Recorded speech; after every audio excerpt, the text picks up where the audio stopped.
बोले भगवान परशुराम जी की। क्या हो गया? तो भगवान परशुराम जी ने दोनों हाथ दिए सबको, फिर दोनों हाथ लाके एक बार जयकारा लगाएंगे। बोलिए भगवान परशुराम जी की, भगवान परशुराम जी की, भगवान परशुराम जी की। मंच पे विराजमान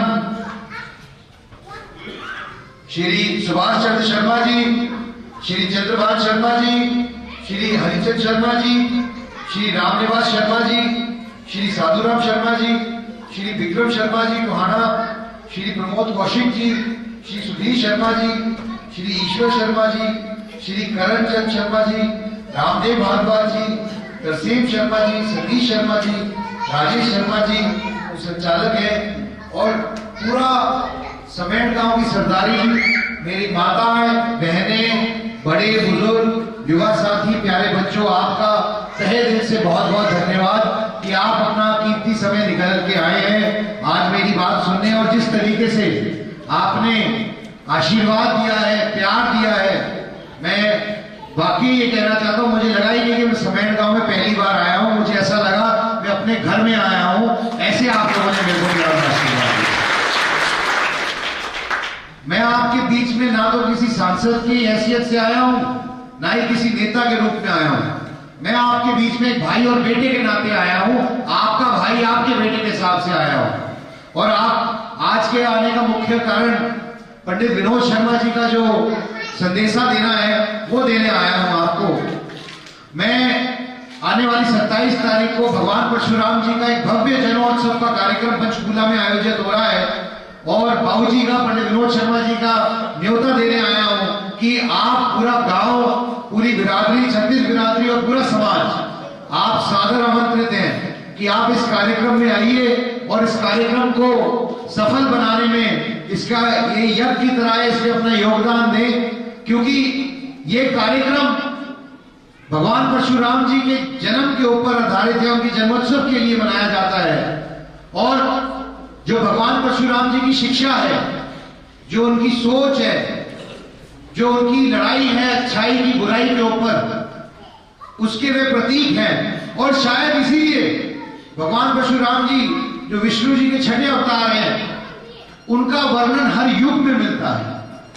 वे ऐसे भगवान हैं कि उनको याद हर युग में किया गया है, क्योंकि हर युग में बुराई है और बुराई की लड़ाई भी हर युग में है, और हर युग में अच्छाई बुराई के ऊपर जीत प्राप्त करती है। भगवान परशुराम जी उसी के प्रतीक है।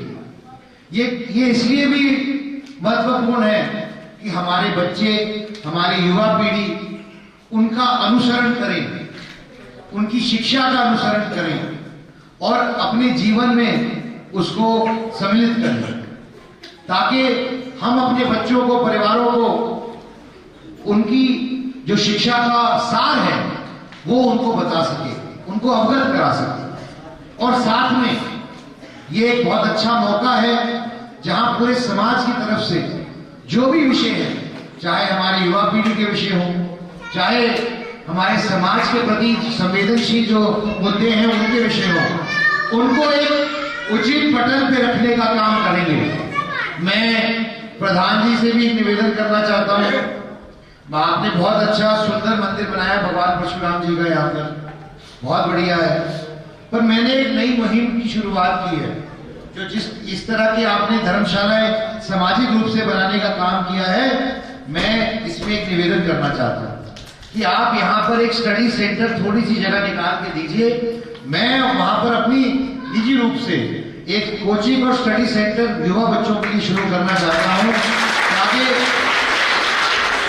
समेट गांव से भी हमारे बच्चे HCS निकल के निकले, IAS निकले, IPS निकले, ताकि उनको भी वो सुविधाएं मिल सके।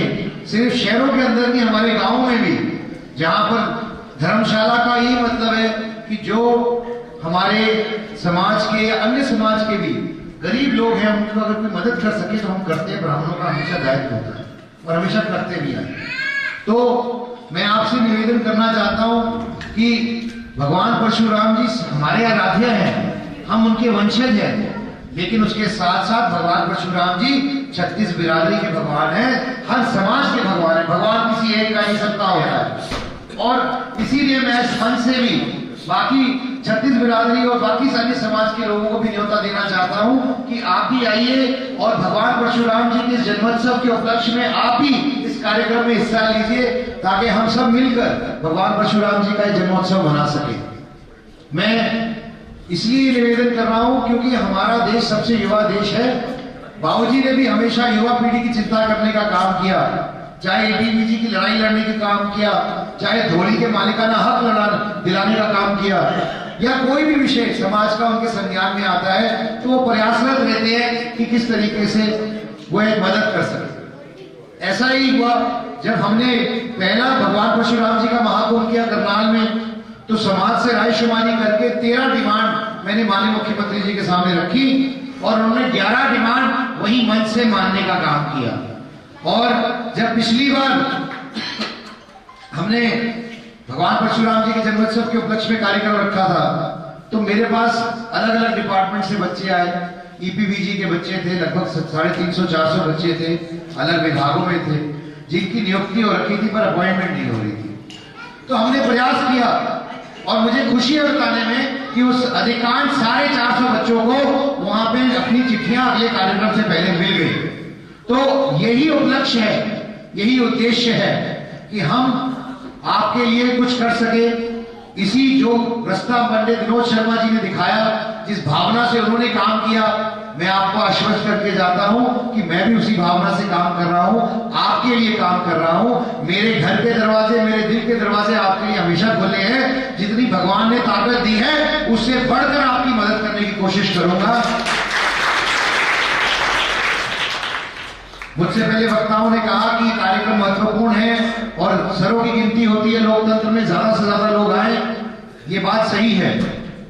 और मैं इसीलिए आपसे निवेदन करना चाहता हूं, अपनी माताएं बहनों से भी, बड़े बुजुर्गों से और खासकर युवा साथियों से, कि ये एक दिन है, भगवान परशुराम जी का दिन है और उस दिन हमें व्यवस्थित होने की, संगठित होने की, एक होने की जरूरत है, ताकि हम एक पटल पर अपनी बात सही जगह, सही तरीके से, सक्षम सशक्त तरीके से रख सके। बस इतना ही निवेदन करना चाहता हूं कि आप अपना काम करिए, बाकी काम में हम पे छोड़ दीजिए। हम चिंता करेंगे कि आगे कैसे करना है, आपको चिंता करने की जरूरत नहीं है। जो भी व्यवस्था होगी साधन संसाधन की, बसों की, गाड़ियों की, वो सारी व्यवस्था की जाएगी।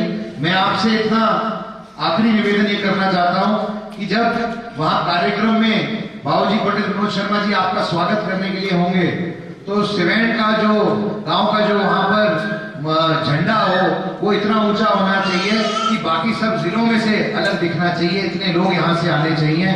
ये मैं आपसे निवेदन करना चाहता हूं, क्योंकि ये मौका है, साल में एक बार आता है अपनी व्यवस्था, अपनी ताकत, अपने संगठन को दिखाने का। तो मैं इसीलिए पुणे आपसे निवेदन करना चाहता हूं और धन्यवाद करना चाहता हूं कि आप इतनी भारी संख्या में आए, अपना कीमती समय निकालकर।